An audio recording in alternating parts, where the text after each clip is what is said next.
자, 97페이지 평균 분산 분석법과 포트폴리오가 있는데 이제 특별한 건 아니고 평균이 예상 수익이고 분산 또는 표준편차라고 하는데 이게 이제 흩어짐의 정도 위험을 말해요. 그래서 바로 밑에 박스 안에 있는 그림을 이제 가지고 한번 정리해 버리면 될 것 같은데 그림 잠깐 보니까요. 예. 자, 위쪽으로 하면 이제 수익률이라는 게 있고 수익률 표준편차 위험이 어떻게 달라지느냐. 자, 잠깐만요. 사실은 그 분산과 표준편차는 사실 좀 달라요. 예를 들어서 예상 수익률이 10%인데 분산이라는 것은 이제 요거를 분산이라고 하는데 이거 어떻게 구하느냐 그런 거 안 나오니까 냅둬버리고 이게 분산이고 여기다 루트 씌워가지고 끄집어낸 게 표준편차인데 사실 다르거든요. 사실은. 그러나 이제 그냥 우리 시험은 예상 수익률이 10%인데 플러스 마이너스 1% 편차가 있을 수도 있을 거 아니에요. 그러면 이만큼의 위험이 존재할 수 있다. 그걸 갖다 그냥 분산 또는 표준편차다. 그렇게 읽어줍니다. 그래서 분산이란 용어, 표준편차란 용어는 그냥 위험이다. 그렇게 받아들이시면 괜찮겠어요. 자, 이제 한번 보니까 이제 어떻게 나왔냐면 A하고 B가 있어요. A하고 B가 있는데 A는 기대 수익률이 보니까 몇 퍼센트? 10%. 표준편차가 보니까 2%죠. 다음 B는 기대 수익률이 12%. 표준편차는 3%. 자, 그럼 잠깐요. 예, 칠판 여기 잠깐 보는데요. 만약에 여기 C가 있다고 C. 그러면 B하고 C는 동일한 위험선상이 있습니까? 그쵸. C가 여기 있으니까. 그러면 이런 조건이라면 투자자한테 야, 너 B 선택할래? C 선택할래? 그럼 망설임 없이 다 뭘 선택하겠어요? B죠. 왜냐? 둘이 위험 부담은 똑같잖아요. 근데 수익률이 누가 더 커? B. 그러니까 C를 선택할 이유가 없잖아요. 당연하죠? 다음. 여기에 D가 있다고 가정한 게 D. 그럼 B하고 D는 똑같은 수익선상에 있는 거 아닙니까? 이렇게? 맞죠? 그러면 수익률은 똑같은데 D는 위험이 B보다 더 크고 B는 위험이 작죠? 그러면 망설임 없이 투자자는 뭘 선택하겠어요? B 선택하겠죠? 그러면 D를 제외시키는 겁니다. 만약에 F가 있다. 그냥 F는 B하고 게임 자체가 안 되죠. F는 B보다 수익률은 작죠? 꼴에 뭐만 커요? 위험만. 그래서 있잖아요. 특별한 말이 아니고 그냥 이 노란색 빗금친 영역 안에 어떤 투자 대안이 있다 하더라도 그놈보다는 B가 더 좋죠. 이걸 갖다 그냥 평균 분산 분석법이라고 그래요. 평균 수익률이 똑같으면 분산 위험이 적은 게 좋은 거고 분산 위험이 똑같으면 수익률이 큰 게 좋다. 뭐 특별한 말은 아니고 요건데 시험에 만약 이 그림이 나오면 100% 나오는 지문이 있어요. 상대적으로 공격형 투자자하고 보수적 투자자가 있다. 제가 부연 설명하지 않더라도 어차피 우리 위험과 수익 가지고 이야기하는 거 아니에요? 상대적으로 공격적 투자자는 B하고 A하고 어떤 걸 선택할 것 같아요? B. 위험 부담이 크더라도 수익률을 많이 가져갈 수 있으니까. 상대적으로 보수적인 투자자는 덜 먹더라도 안전한 게 좋으니까. 뭐 그런 거 아니겠습니까? 예, 그렇게 해요. 자, 뭐 아무튼 이런 것들은 이제 평균 분산 분석법이다라고 이야기를 하고, 우리 이제 그 밑에 동그라미 1번에 제가 써놨죠. 상대적으로 공격적인 투자자는 B를 선택할 수 있다. 맞죠? 동그라미 1번이 일단 주예요. 근데 동그라미 2번도 과거에 한번 시험에 나왔고 3번도 지문에 딱 한 번 과거에 시험에 나왔어요. 그래서 요거는 이제 한번 가볍게 들어보고 그냥 넘어가도 괜찮을 것 같아요. 한번 나왔으니까. 자, 한번 들어볼게요. 변이계수란 게 있어요. 변이계수. 예전에 우리는 언젠가 한번 돌연변이는 작을수록 좋다 이런 소리를 들어본 적은 있을 것 같아요. 그죠? 예. 자, 그럼 변이계수가 뭐냐면요. 기대 수익률 단위당 표준 편차의 크기를 보여주는 게 변이계수입니다. 그러면 A는 기대 수익률 얼마예요? 10이죠. 표준편차는 2죠. 0.2입니까? 이 말은 A는 수익을 가져가는 대신 부담해야 되는 위험은 수익의 0.2배다 이 말이고 B 볼래요? B? B는 기대 수익률 10이죠. 표준편차 3이죠. 자, 3 나누기 12 쳐보면요. 4분의 1이니까 0.25가 됩니다. 나중에 해보세요. 0.25. 그러면 B는 마찬가지로 수익을 얻기 위해서 부담해야 되는 위험은 수익의 0.25배다 이겁니다. 그러니까 결국 변이계수는 뭘 의미하냐면요. 수익을 가져가는 대신 떠안아야 되는 위험의 크기를 보여주는 겁니다. 그러니까 변이계수는 큰 게 좋아, 작은 게 좋아? 그렇죠. 그래서 돌연변이는 작은 게 준 겁니다. 이게 한번 과거에 나왔어요. 어떤 식으로 나왔냐면 이렇게 준 거야. 이렇게 줘놓고 자 볼래요? A하고 B는 평균 분산 분석법에 의해서 누가 더 좋다 안 좋다라고 판단할 수 없어요. 왜냐면 이 노란색 안에 들어간 있는 놈보다는 무조건 B가 더 좋지만 B하고 A는 어떤 관계냐? 수익은 B가 더 크고 B는 위험도 더 커. 고위험 고수익이야. 반면에 A는 수익률이 작지만 안전해. 저위험 저수익이죠? 그러니까 평균 분산 분석법에 의해서 판단할 수 없대. 그러면 변이계수법에 의해서 조정해 본 결과 누가 누구보다 더 우월하다. 이제 이런 지분이 예전에 한번 나온 적이 있어요. 변이계수는 큰 게 좋아, 작은 게 좋아? 작은 게. 변이계수가 누가 더 작아요? A가 더 적죠? 그러면 변이계수가 작은 A가 B보다 더 우월하다. 이제 이런 표현이 딱 한 번 나온 적이 있었어. 그렇게 전에. 다음. 그 밑에 것도 역시 딱 한 번만 나왔는데, 자, 지금 A의 변이계수 0.2죠. 그렇죠? 근데 저 밑에 동그라미 3번 같은 경우는 A의 위험 단위당 기대 수익률의 크기는 5다. 이 말이 뭐냐면요. 위험 단위당, 위험이 바로 표준편차죠. 이거 단위당 기대 수익률의 크기. 그럼 어디? A는 표준편차가 2%죠? 그렇죠? 수익률은 10%죠? 5입니까? 5배래. 지금 동그라미 3번은 뭘 의미하고 있냐면 위험을 가져가는 대신 위험 부담하는 대신 보상받을 수 있는 수익은 위험의 몇 배만큼 보상받을 수 있냐 그 말이거든요. 그러니까 위험이 2개인데 수익률은 10이잖아요. 그러니까 위험에 비해서 수익률은 몇 배만큼 5배만큼 보상받을 수 있다. 그게 이제 한번 시험에 나온 적이 있었거든요. 그래서 일단 동그라미 3번보다는 동그라미 2번 정도까지는 오늘 복습을 좀 해두시는 게 좋을 것 같아요. 아무튼 돌연변이는 수익을 얻기 위해서 부담해야 되는 위험도 크기니까 돌연변이는 큰 게 좋아, 작은 게 좋아? 작은 게 좋다. 그렇게 하나만 알아두시고요. 자, 다음 문제 한 장 넘기셔가지고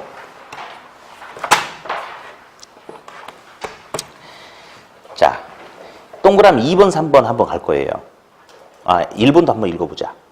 평균 분산 지배 원리에 따르면 A 투자안과 B 투자안의 기대 수익률이 같은 경우에 기대 수익률 같은 경우 A보다 B 투자 대안의 기대 수익률의 표준 편차가 더 크다면 이 말은 누가 표준 편차가 더 크대? B가 더 크다 이거죠. 수익률이 똑같은데 위험 표준 편차가 B가 더 크대. 그럼 투자자는 당연히 뭘 선호하겠어요? 표준 편차가 적은 A를 선호하겠죠? 당연합니다. 예, 됐고요. 이제 2번 보는데 자, 아까 이제 설명 안 한다고 그래서 이제 전에까지 했는데 상대적으로 위험 혐오적일수록 위험 회피적일수록 곡선의 길기는 급하다 안 많하다? 급하다. 이제 설명 없어 이제. 그냥 그것만 알고 있으면 되니까. 2번. 투자자가 위험을 회피할수록 위험과 기대 수익률의 관계를 나타나는 투자자의 무차별 곡선의 기울기는 완만이 아니고 뭐예요? 급해지는 거죠? 그렇죠. 틀렸다. 그렇게. 3번. 위험과 수익은 비례 관계래요. 위험이 클수록 보상받는 수익률도 커진대. 그러면 우리 거기 보니까 투자 위험과 기대 수익률은 자 밑줄 부의 상관관계. 이 말은 반대로 간다 이거예요. 비례의 반비례예요? 아니. 그러니까 이제 아니. 여기는 반비례라고 지금 나온 건데 실제로는 위험과 수익이 비례야 반비례야? 비례하죠. 그러니까 부의 상관관계가 아니고 정의 상관관계로 바뀌어야 됩니다. 그래서 그런 표현들이 나온 적이 있었다. 깜짝 놀랐네. 네. 자, 그럼 되죠? 그 정도만 잡아주면 돼 여기서는. 다음 이제 포트폴리오가 있어. 포트폴리오 분산 투자. 네.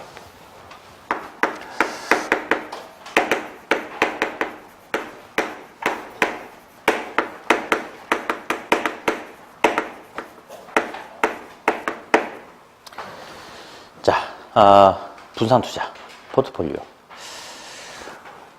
어디? 우리 이제 1차를 합격을 해야 되잖아요. 그죠? 그럼 이제 1차 합격하려면 학개론도 있고 민법도 있는데, 이제 공부를 좀 잘 해야 될 텐데. 근데 이제 어떤 학생들은 또 이제 잘 생각을 하셔야 될 게, 어떤 한 과목에다 올인한다라고 생각하는 학생들이 있는데, 제정신이 아닌 것 같아, 내가 봤을 때. 그러니까 이게 잘 알아야 될 게, 이제 우리는 공부를 딱 1년 만에 끝내려고 왔잖아요. 그죠? 그러니까 한 과목에 올인한다 하더라도 엄청난 점수가 나올 수가 없어요. 1년 만에 끝내려고 하니까. 공부를 한 5년에 걸쳐서 장기간에 하면 내가 예를 들어서 민법에 올인하겠다 그러면 정말 민법에서 5년 동안 열심히 공부하면 99점이 나올 수가 있어요. 예. 책에부터 차근차근 다 이해를 하니까. 근데 우리는 1년 만에 단기간에 몇 달 만에 승부를 보려고 하는 거잖아요, 지금. 그러니까 어느 한 과목에다 올인한다는 자체가 굉장히 말이 안 돼요. 2차는 가능하죠. 중개사법. 2차는 중개사법에 올인해야 돼. 근데 사실은 요즘 공부 열심히 하시죠? 다 안 하고 있어요? 오. 아무것도 안 하고 있어? 근데, 아니, 학원마다 보면, 이제 공법이 양이 많아. 그래서 이제 그 부담을 주는 거죠, 사실은. 근데 실제 시험 보면, 거의 대부분의 사람들이 걱정했던 것보다는 좀 더 점수가 낮게 나와요. 좀 더, 나은 상태로 돼, 사실은. 근데 지금은 너무 이것저것 이제 많다 보니까, 이제 뭐, 그렇게 하는 건데, 그러니까, 사실은 근데 그래. 근데 2차는 이제 1차하고 전략적으로 이제 공부방법 달리해줘야 되겠죠. 2차는 과목이 2개가 아니고 3개 있잖아요. 이제 사실 우리는 더 찍으면 4개지만 실제 시험은 3개가 있지 않습니까? 공시세법 묶었으니까. 그러면 공부를 정말 현명한 사람은 공부하는데 많은 시간이 소요되고 잘 해도 효과가 안 나타나는 공법을 열심히 하는 게 아니고 중개사법에 올인해 주는 거죠.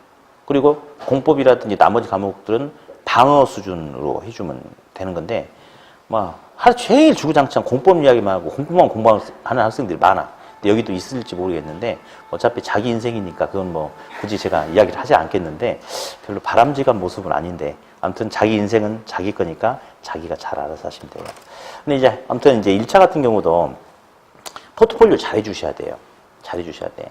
사람마다 이렇게, 이게 실제 시험에서 점수가 어떻게 나올지 잘 몰라. 자기가 열심히 하는 만큼 나오거든요. 진짜 열심히 하는 만큼. 그래서 뭐 나는 민법에 좀 치중하겠다. 그럼 민법이 좀 더 점수가 잘 나올 수 있겠죠. 근데 문제는 뭐냐. 내가 올인했는데 민법 80점 나오냐. 택도 없는 소리 하지 마. 예. 올인해도 65점, 70점? 그 정도? 그렇게 되거든요. 그러니까 아무튼 조율을 잘 하셔야 돼요. 예, 사실은 저는 학개론 쪽에다 이렇게 많은 시간을 투자를 하면 특히 올해 같은 경우는 좀 더 나을 거란 말이에요. 작년 좀 까칠했으니까. 작년에는 좀 약간 까칠한 측면이 많았는데 학개론 때문에 합격을 많이 했죠. 그 이유는 두 문제가 모두 정답 처리가 돼버렸어요. 근데 게다가 이제 사실 모두 정답 처리가 돼도 반갑지 않은 사람들이 거의 태반이거든요. 왜냐면 A에 관한 설명으로 틀린 것은 있는데 답이 2번이야. 너무 명확해. 근데 출제위원이 잘못해서 5번도 답이야. 그런 거는 뭐 답이 복수정답이든 모두 정답 처리가 되든 별 영향가가 없어요. 왜? 거의 대부분 맞췄으니까. 그러니까 그런 건 의미가 없는데 작년에 맘먹고 틀리라고 딱 냈던 계산 문제에서 2개가 그렇게 모두 정답 돼버리니까 그래서 합격자가 확 많이 나왔거든요. 올해는 이제 약간 이제 그런 오류가 있잖아요. 그러면 문제를 꼬아서 내기 겁난 거예요, 교수들이. 왜냐면 욕 바가지로 얻어먹는 거예요. 진짜로 바가지로 얻어먹는다니까요. 한 문제당 거의 한 50만 원 가까이 받을 거예요, 아마 가까이. 그러니까 혼자 다 내는 거 아니거든요. 문제를 이제 A안, B안 뭐 몇 개 C안까지 해가지고 하는데 여러 교수가 이제 파트를 지정 받아가지고 이제 거기서 이제 뭐 한 10개 정도 뭐 이런 식으로 하기 때문에 거의 한 40만 원 한 문제당 뭐 그 정도 이상 된단 말이에요.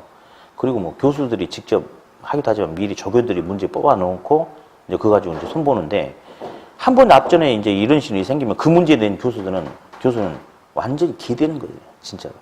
특히 이제 그 아까 우리 저기 자기 자본 승인 계산한 거 있죠. 그 문제 낸 교수는 완전히 앞 안 불러버려요, 그런 사람들은. 예. 왜냐, 아니 대부 비율과 부채 비율의 차이도 그걸 갖다가 모르고 문제를 내버렸잖아요. 완전히 뭐 이 바닥에서는 완전히 매장이죠, 매장. 그러니까 한 번 그런 일이 생기면 이제 아이고 있잖아요. 문제를 더럽게 쉽게 낸 거야. 아무도 욕 안 해요. 그 사람은 아무도 욕 안 해요. 그리고 다음에도 또 그분들한테 또 의뢰 가고 그래요. 근데 문제를 더럽게 어렵게 내죠. 문제 생기면 저 사람들은 이상하다. 제껴버리는 거예요. 그러니까 이제 작년 같은 경우가 약간 그런 게 있었기 때문에 올해는 문제를 이제 계산 문제도 아마 정형화된 문제 중심으로 갈 거예요. 그렇지 않고 새로운 시도를 하려다 망가져가지고 이거도 뭐 미쳤다고 하냐 이거지. 그렇기 때문에 아무튼 계산 문제도 정형화된 문제 중심으로 또 나머지도 일부는 뭐 당연히 뭐 공법 문제라든지 학교론 우리 책 밖에서 당연히 나오겠지만 몇 개는 나머지 거의 대부분은 예전 평범했던 그 수준으로 나올 가능성이 상당히 있어요. 그러니까 아무튼 잘하세요. 잘하셔가지고 학교론 40점 맞고 문법 80점 맞아도 괜찮아요. 학교는 80점 맞고 민법 40점 맞아도 괜찮아. 이렇든 학교만 하면 되는 거, 학교만. 근데 이제 그러니까 예를 들어서 사법시험을 공부하는 사람 같은 경우는 민법만 죽자사자 파버리면 되죠. 왜냐하면 옛날에 사법시험 공부하신 분들은 그 안에 경제학도 있거든요. 그러니까 부동산학계로는 대충 기출문제 한번 봐도 50점 충분히 나올 수 있거든요. 한 번만 좀 봐주면 되니까. 그리고 상식선에서 풀 수 있는 것도 많아. 그러니까 그런 사람들 같은 경우는 민법에 올인하면 돼요. 왜? 자기 했던 거잖아. 잘 알잖아. 그럼 민법에서 80 맞고 학계론에서 45점, 50점 맞고 아주 무난하게 합격하는 건데 여기서는 그 정도 수준은 없죠. 그러니까 다 조율했어요. 근데 나는 또 경제학을 전공했다. 그런다고 해서 학계론만 또 올인해서는 안 돼요. 두 과목을 잘 조율해서 잘 끄집어 올리시기 바래요. 그게 바로 포트폴리오 분산 투자예요. 분산 투자. 그럼 이제 분산 투자 포트폴리오는 이제 목적 자체가 이런 거예요. 사실은 나는 이 돈을 가지고 투자를 해서 은행이 넣기는 좀 그렇고 그래서 투자해가지고 10% 정도의 수익률을 뽑아내고 싶은 게 나의 원하는 뭐 이렇게 기준치 목표가 되는 거야. 목표. 근데 만약에 A라는 투자 대상에다만 다 투자를 해버리면 내가 원래 목표했던 수익률 10%를 기준으로 수익률이 더 크게 나타나 볼 수도 있고 더 작게 나타나 볼 수도 있어. 그럼 위험이 크다 이거죠. 그래서 어떻게 하느냐. A, B, C, D 여러 군데 나눠 투자하다 보면 A에서는 수익률 3을 까먹었네. B는 2를 벌었네. C는 2를 까먹었네. D는 2를 벌었네. 이런 식으로 조합을 하다 보면 당초 목표했던 수익률에서 편차가 크지 않게끔 이렇게끔 만들고자 하는 것이 바로 포트폴리오 목적이다 이거죠. 그러니까 포트폴리오 목적은 수익의 극대화가 아니고 분산 투자를 통해서 위험을 최소화시키려고 하는 거. 그게 바로 포트폴리오의 목적이다. 위험을 어떻게 하려고 하는 거? 위험을 감소. 위험을 감소시키고자 하는 게 포트폴리오의 일단은 궁극적인 목적이다. 자, 그러면 이제 저 가지고 또 한번 또 해보죠. 그러면 위험은 어떤 위험들이 있느냐? 체계적 위험도 있고 비체계적 위험도 있다고 그랬죠? 그래서 우리 책을 잠깐 보니까 저 밑에 동그라미 2번 보니까 체계적인 위험이 있죠? 자, 직접 손으로 써봐. 제거 가능, 불가능. 제거 불가. 또 그때 나와 있어요. 근데 손을 써보라고. 제거 불가. 제거 X. 그래서 모든 부동산에 공통적으로 나타나는 거. 뭐 천재지변이라든지 뭐 금리 변동, 정부의 정책 변화 등등등. 이런 것은 개인의 개인이 피해가는 건, 개인 결정하는 거 아니죠. 그래서 개인의 힘으로 제거할 수 있다, 없다? 제거할 수 없다. 근데 비체계적인 위험이라는 것은 개인이 경영을 잘못해가지고 나타날 수 있는 어떤 비효율적인 어떤 측면 또는 노사관계가 안 좋다, 뭐 그런 것들. 이런 것은 얼마든지 개선시킬 수 있어요, 없어요? 있죠. 그럼 제거 가능해요? 그래서 비체계적인 위험은 제거할 수 있다. 그래서 일단 사실은 가장 잘 나온 것 중에 하나가 체계적인 위험은 포트폴리오를 통해서 제거할 수 있냐 없냐, 비체계적인 위험은 포트폴리오를 통해서 제거할 수 있냐 없냐, 그걸 제일 많이 물어봤던 거예요. 제일 많이. 그러면 어디 요거 한번 해볼까요?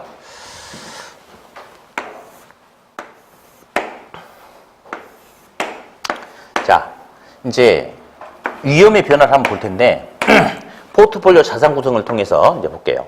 분산 투자를 다양하게 여러 개를 하면 할수록 투자에 수반되는 총 위험이 이렇게 줄어든대. 근데 아무리 분산 투자를 많이 다양하게 한다 하더라도 빨간색 밑으로는 위험이 줄어들지 않는데요. 그러면 분산 투자를 N개만큼 한다고 했을 때 투자에 수반되는 토탈 총 위험이 이만큼이래. 이만큼. 이게 총 위험인데 이 중에서 빨간색 아래에 있는 이 부분은 항상 위험의 크기가 똑같죠. 위험이 감소해요, 안 해요? 감소하지 않는다. 제거되지 않는다. 무슨 위험? 체계적 위험이다 라고 이렇게 이야기하고, 빨간색 위에 있는 부분은 분산 투자를 다양하게 하면 할수록 위험의 크기가 감소할 수 있겠습니까? 여기는 비체계적인 위험이다 라고 그렇게 이야기를 해요. 예. 그래서, 자, 분산 투자를 다양하게 하면 할수록 체계적인 위험이 감소한다면 맞아요, 틀려요? 틀리죠? 그렇죠? 비체계적인 위험이 감소한다라고 해야 되겠죠? 다음, 분산 투자를 다양하게 할수록 투자의 수반되는 총 위험이 감소한다, OX. 총 위험이 감소한다, 그건 맞아요. 근데 그것이 중요한 게 아니고 모든 위험이 감소한다. 틀렸죠? 그래서 다시 오답, 대표적인 오답.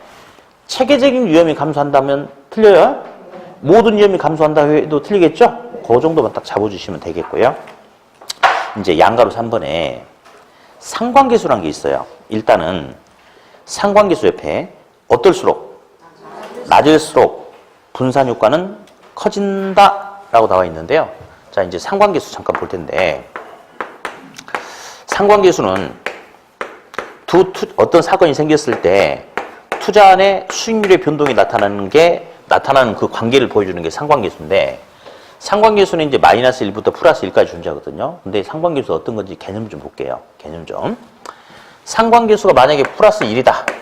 이건 어떤 거냐면 A란 투자 대안하고 B란 투자 대안을 분산 투자를 했더니 어떤 사건이 생기니까 A는 수익률이 3이 줄더라. 근데 그 사건에 의해서 B도 정확하게 수익률이 3이 줄더라. 또다시 어떤 사건이 생기니까 A는 수익률이 4가 커지는데 그 사건에 의해서 B도 정확하게 수익률이 4가 커지더라. 이런 관계라면 두 투자 대안의 수익률의 변동이 100% 일치하게 나타납니까? 그렇죠? 그럼 이런 경우에는 A에다 전부 투자든지 B에 전부 투자든지 반반씩 나눠 투자하든지 아무런 차이가 있어요, 없어요? 아무런 효과가 없죠. 이게 상관계수가 플러스 1이야. 그러면 상관계수가 플러스 1이라면 분산 효과는 전혀 발생한다, 안 한다? 예, 유형 감소 효과는 전혀 발생하지 않습니다. 다시. 그러면 상관계수가 마이너스 1이라면 무슨 말이냐? 어떤 사건이 생기니까 A는 수익률이 3이 커지더래. 3이 커지더래. 근데 B는 그 사건에 의해서 정확하게 수익률이 3이 줄더래. 둘이 합치면 0입니까? 0이란 것은 당초 원했던 수익률에서 단 한 치의 오차도 없다 이겁니다.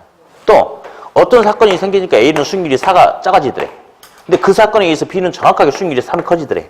아니 4가 커지더래. 합치면 또 0인가요? 그렇죠?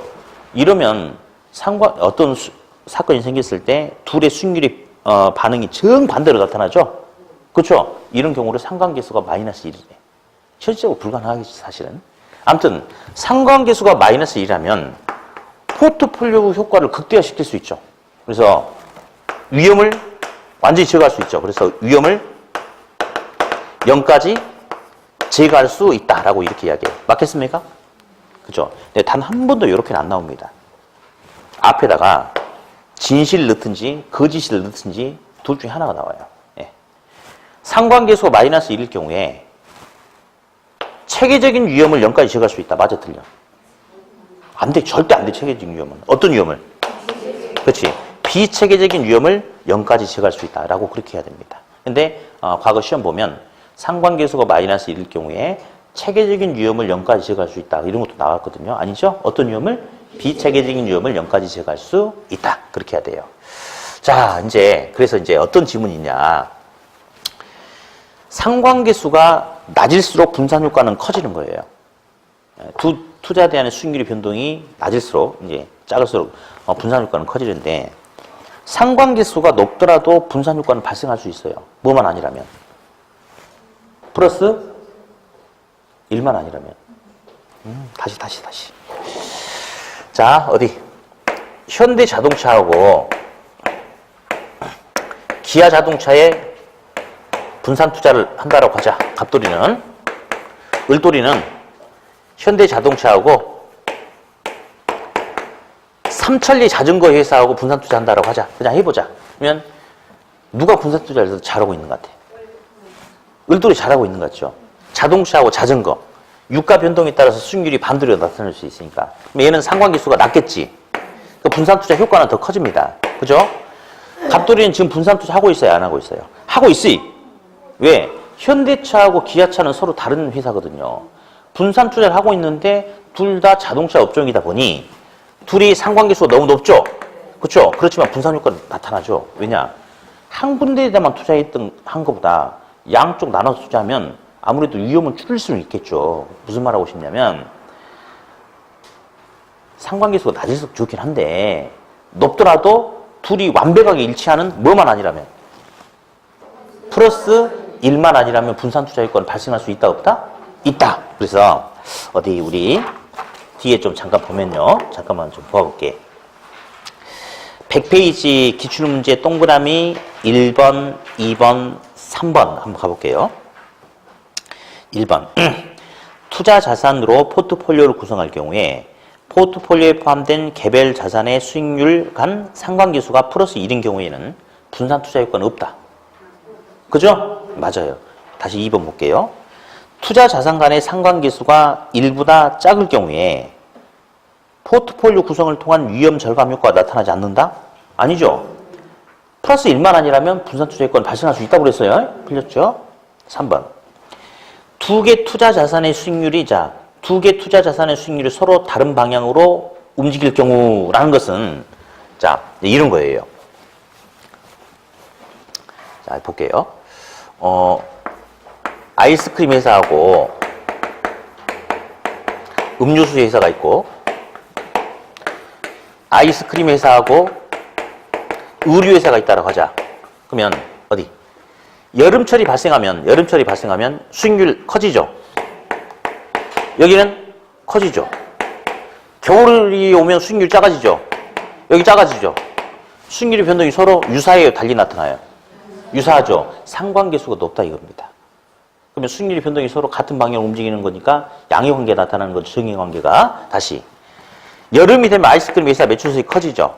근데 의류회사 매출 수입은 거의 가을에서 1월까지가 전체 매출의 70% 이상이에요. 의류회사는 여름이 되면 매출 수입이 줄죠. 그죠? 겨울이 되면 아이스크림 회사는 매출 수입이 감소하지만 의류회사는 반대로 커집니까? 커지죠. 그러니까 이런 관계가 나타나거든.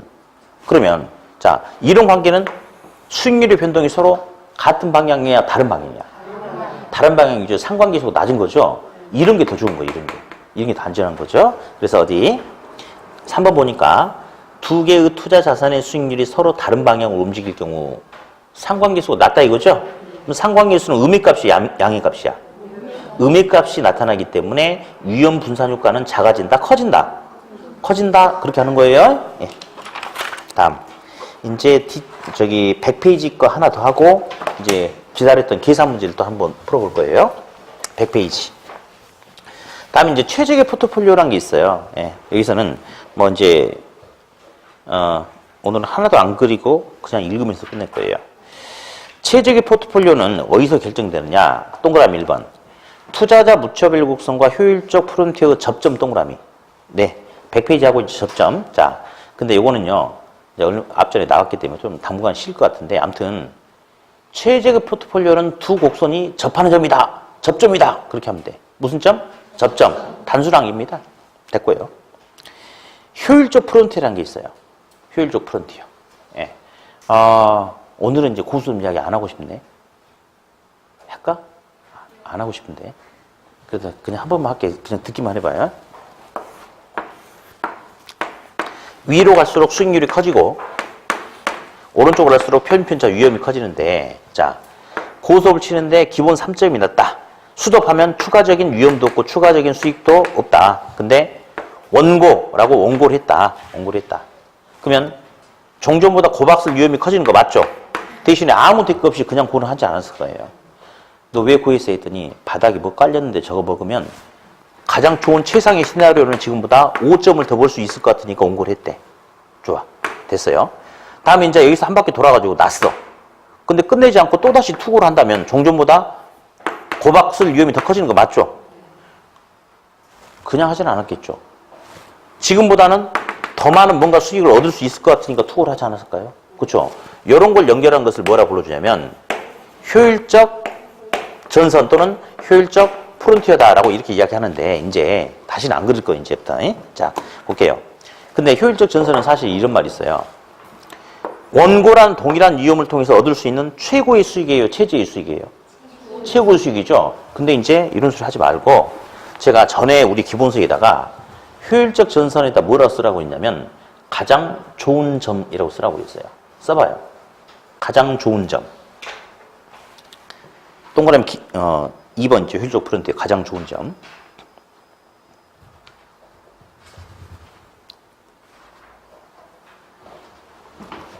자, 그럼 이제 칠판 그냥 주목해요. 책 체크도 하지 마. 예, 왜냐면 이거 사실 설명할 때 한 10분 가까이 걸려요. 근데 할 필요도 없어요. 가장 무슨 점? 그러면 이렇게 봐. 유형과 수익에서 가장 좋다? 자, 책 보지 말고 여기 주목. 자, 효율적 프론티어란 동일한 위험을 통해서 얻을 수 있는 최고 또는 최저 어떤 수익을 연결했다. 맞았어요.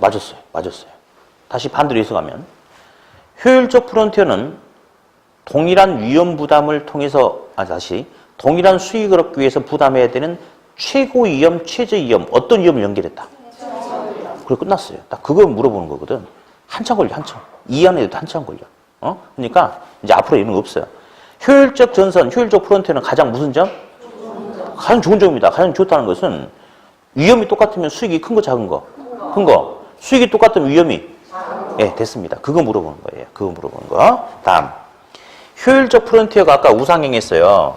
우상향한다는 것은 더 많은 수익을 얻기 위해서는 더 많은 위험 부담해라. 위험과 수익은 비례하는데 동그라미 니은. 두 번째 살펴. 수익은 어떤 위험과 비례한대요? 아까 우리 해봤죠? 무슨 위험과? 체계적인 위험과 수익이 비례한다. 이렇게. 아까 전 시간 해봤어요. 네. 그럼 어디 계산 문제 좀 풀어봅시다.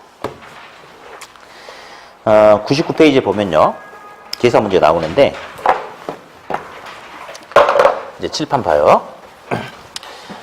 문제가 두 개가 있어요. 문제 1번과 2번이 있는데, 요즘 시험은 2번을 좀 더 강조해요. 2번 같은 스타일로. 예. 그럼 일단은 문제 1번 보니까, 자, 가상적인 아파트 투자 사업에 대한 미래의 경제 환경 조건에 따라서 추정된 수익률의 예상치가 아래와 같다라고 가정할 때 기대 수익률을 구하세요. 이렇게 나와 있죠? 근데 이거 봐봐요. 표 안에 여러 개의 숫자를 주고 지금 하나의 퍼센트를 물어보는 거죠. 이런 거 어떻게 푼다라고 제가 누구는 이야기했죠. 그러면 이 안에서는 서로 관련성이 있는 숫자끼리 묶어서 다 곱해가지고 나온 값을 싹 더해주면 된다. 기억나세요? 볼래요? 그럼 그대로 한번 해봅시다. 자, 비관적일 때, 비관적, 그 다음에 정상적, 낙관적이 있는데 이런 게 나타날 수 있는 가능성, 확률이 예, 비관적일 때 비관적인 상황이 나타날 확률이 20%, 정상 확률이 60%, 그 다음에 낙관적인 확률이 20%죠. 그러면서 각각의 예상되는 수익률이 비관적일 때는 4% 수익률이 예상되고 정상적일 때는 8%, 낙관적일 때는 13% 수익률이 예상된단 말이에요. 이렇게. 자, 그럼 있잖아요. 이거 봐봐요. 여러 개의 숫자를 주고 지금 하나의 숫자를 구하라고 한 거 아니에요, 지금. 그럼 서로 관련성 있는 것끼리 묶어보자. 요 20%, 0.2입니까? 바꿔놓읍시다, 그냥. 요거 60% 0.6이죠? 요거 0.2죠? 자, 그러면 다음 중에 20%, 0.2가 뭔 말이냐면요. 앞으로 비관적인 상황이 나타날 수 있는 가능성이래. 그럼 다음 숫자 중에 비관적인 상황과 관련된 것은 요거 아니에요, 이거? 비관적일 때 예상되는 수익률. 그러면 얘는 얘랑 관련이 있으니까 얘를 둘을 곱하는 거지. 그러면 0.2 곱하기 4는 얼마예요? 0.8이죠? 다음. 정상적인 상황이 나타날 수 있는 가능성이 요만큼이래. 그럼 당연히 얘는 정상적일 때 예상되는 수익률, 얘랑 관련이 있겠죠. 이 둘이 묶는 거지. 그러면 6, 8에 얼마? 4.8. 낙관적일 때 요것은 요거가 관련되지 않았겠어요? 그렇죠? 그러면 이렇게 그럼 얼마 나와? 2.6. 그러면 다 그냥 더해주면 되는 거죠. 예, 다 더해주면 얼마? 8.2? 맞죠? 이렇게 하면 돼요. 다음. 근데 이제 문제 2번을 또 보자. 문제 2번. A, B, C 세 개의 부동산 자산으로 이루어진 포트폴리오가 다음과 같이 주어졌대. 한번 써봅시다, 우리. A 부동산, B 부동산, C 부동산 있는데 포트폴리오 비중을 보니까 A 부동산 20%, B 부동산 30%, C 부동산 50%. 아예 이 비중 나오면요, 그냥 0.2, 0.3, 0.5로 이렇게 바꿔놓고 풀면 좋겠죠. 예. 다음. 경제 상황별 예상되는 수익률이 아까는 바로 얼마라고 줬는데 보세요. 아까는 그냥 수익률을 줬죠. 근데 여기는 다시 앞으로 호황이 나타날 수 있을 때하고 불황이 나타날 때하고 을을 구분해가지고 지금 수익률 줬어요. 어디? 호황일 때 A는 A 상수에 있는 수익률이 몇 프로냐면 6%래. 불황일 때 4%. 그리고 8%, 4%, 10%, 2%를 줬대. 그러면서 앞으로 불황과 호황의 예상 수익률은 각각 50%씩이래. 호황이 나타날 수 있는 가능성도 절반, 불황이 나타날 수 있는 가능성도 절반. 그러면 아까랑 똑같은데 대신에 아까는 수익률이 바로 얼마라고 줬는데 요거는 수익률이 다시 호황과 불황으로 쪼개놨대. 그럼 한 번만 더 하지. 그러면 한 번만 더 하지. 호황일 때 예상되는 수익률이 6%죠. 근데 이거 다 반영하래. 절반만 반영하래. 절반 0.5만 반영하래. 그러면 6의 절반 0.5 곱하니까 3입니까? 그럼 이게 3이래. 불황일 때 예상되는 수익률이 4%인데 이것도 절반만 반영하래. 그럼 얼마예요? 2죠. 그럼 두 개 더 하니까 얼마예요? 이렇게 해서 계산 한 번만 더 해주래. 한 번만 더. 그리고 나머지는 아까랑 똑같아. 이것도 가봅시다. 8의 절반은 4죠. 4의 절반 2잖아요. 하니까 6%죠? 그렇죠? 10의 절반 5고 2의 절반 1이니까 6%죠? 그러면 이제 됐어요. 그러면 아까랑 똑같이 하는 거예요. 이제. 이게 한 번만 더 해가지고 얘는 얘하고 얘는 얘하고 얘는 얘하고 묶어서 곱해가지고 남은 값 싹 더해주면 또 끝나는 거예요. 이것도 문제의 틀이 항상 똑같습니다. 문제 풀이가 항상 똑같아요. 이거 시험에 나오면. 또 해보자, 그러면. 0.2 곱하기 5%는 얼마? 1. 0.3 곱하기 6은? 1.8. 0.5 곱하기 6은? 3. 세 개 다 더하니까 얼마예요? 5.8이 되겠죠. 5.8. 그래서 이 문제 역시 항상 똑같은데, 아무튼 요즘에는 아까 풀어봤던 이렇게 바로 숫자 주고 물어보는 것보다 A, B, C가 있는데 호황일 때 예상되는 수익률이 얼마고 불황일 때 예상되는 수익률이 얼마고 각각의 가능성이 얼마다. 이렇게 해서 계산을 한 번 더 이렇게 한 번 더 하게끔 하는 거. 여기 시험의 추세라는 거. 추세. 그래서 이렇게 정리하면 돼요. 네.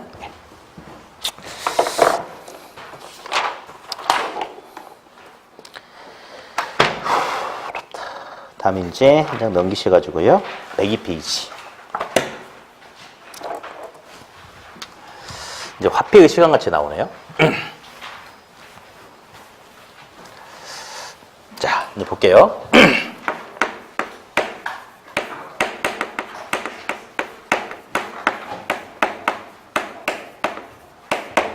이제 화폐의 시간가치라는 게 있는데, 시간이 흘러감에 따라서 돈의 가치가 달라질 수 있겠죠. 그래서 이제 보니까, 현재하고 미래가 있대요. 현재와 미래가 있는데, 현재 100원이라는 돈을 1년 동안 10% 이자율로 은행에 집어넣으면 1년 후에 100원에다가 이자 10원 쳐서 110원 주는 거예요. 맞죠? 그렇죠? 네, 110원 주는 거예요.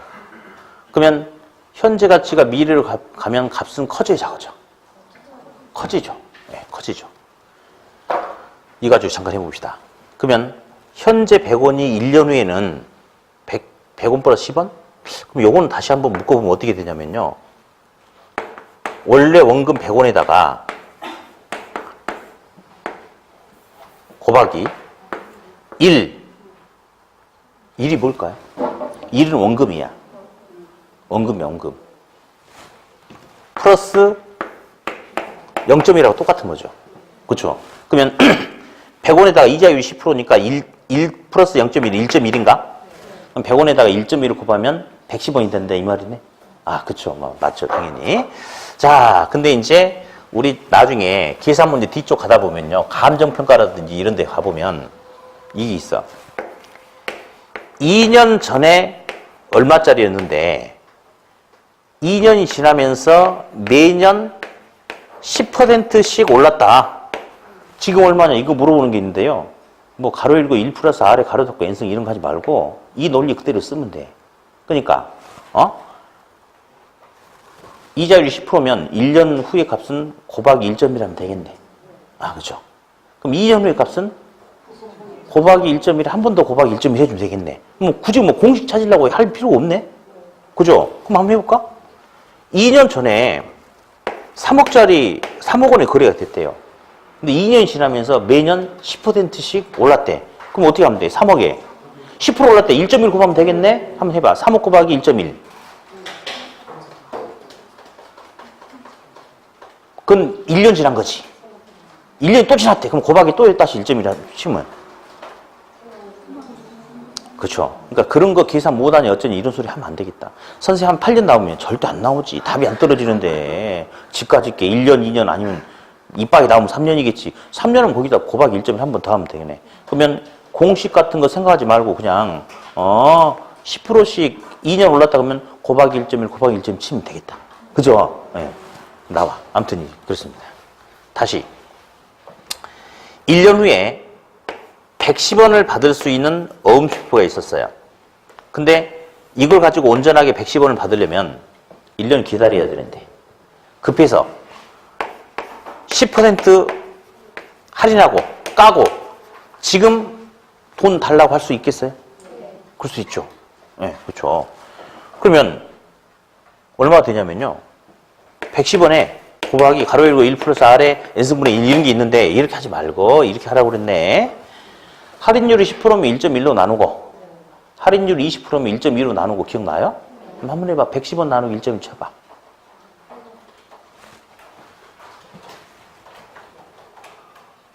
100원 되는 거죠? 이 100원이 어떻게 만들어지냐면 110원은 1년 후의 값인데 110원 나누기 1이 얼마예요? 왜 질문하면 대답을 해봐. 얼마야? 110원. 1이 뭐냐면 원금. 그러니까 110원 나누기 1 하면 그냥 원금 그대로 110원이지. 할인한다는 것은 금액을 깎아내리는 거죠. 금액을 깎아내리려면 분모가 커지면 깎아내리는 거지. 그쵸? 그러니까 이러잖아요. 빵이 6개가 있는데 2명이 먹으려고 딱 하고 있었어요. 그럼 1인당 3개씩 먹는 거 아니야. 그죠? 근데 썩을 놈이 한 놈이 더 와버린다 이렇게. 그럼 1인당 이제 몇 개 먹어? 2개 못 먹거든. 그러니까 값을 깎아내리려면 분모가 커지면 되는 거지. 할인이 뭐야? 끌어당겨서 값을 깎아내린다 이거 아니에요 지금. 그러려면 할인율이 10%면 분모를 키워야 돼 이렇게. 그러니까 할인율이 10%면 1에다 0.1 더해서 1.1로 나누고 할인율이 20%면 1.2로 나누고 그러면 돼. 그러면 이제 투자 이론에서 이제 이게 이제 다음부터 이제 계속 이거 갖고 나오거든요. 예. 1년 후 값이 얼마다, 지금 값이 얼마나 이런 게 많이 나와. 그럼 어디? 1년 후에 어디? 1210만 원 있다. 할인율이 10%다. 현재 가치 얼마예요? 할인율 10%. 나누기 1.1 치면 되죠. 나누기 1.1 치니까 얼마 나오던가요? 1100만 원 나왔어? 알았어. 근데 사실 이게 2년 후에 받을 수 있는 돈인데 할인을 2번 해야 된다. 현재 가치를 알아보려면. 그러면 여기서 1.1 나누면 1년 할인한 거죠? 또다시 1년 할인하려면 이 상태에서 그냥 얼마 하면 돼? 나누기 1.1 그냥 치면 돼. 그러면 1000만 원 돼요?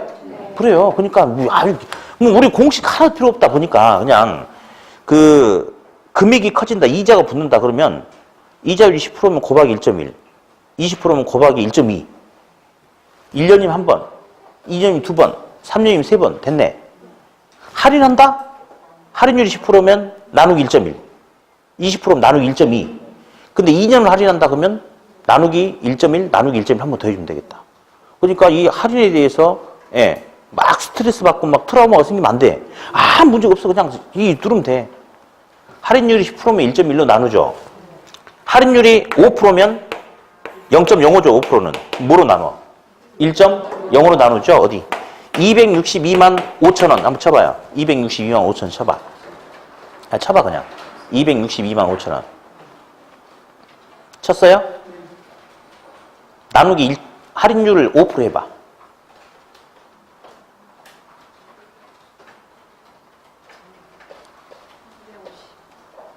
250 나와요? 그러니까 맨날 이 문제가 좀 더 어차피 이제 나중에 우리가 그런 문제도 하겠는데 이 학생들이 이제 뭘 가지고 쫄아버리냐면 아무것도 쫄 이유 없는데 예를 들어서 우리 계산기 몇 개만 눌러보고 109페이지 잠깐 봐봐요.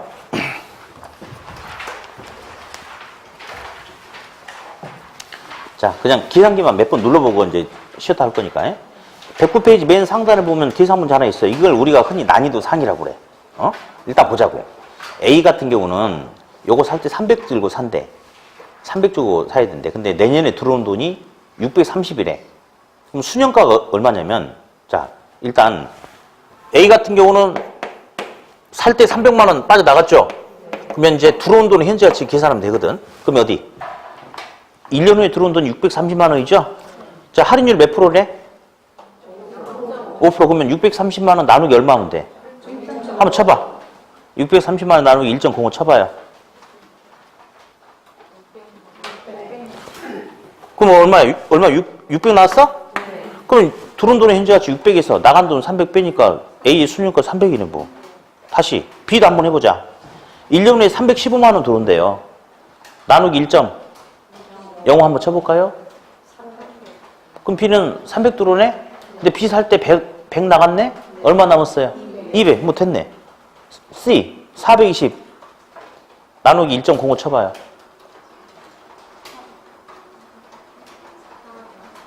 $400만 원?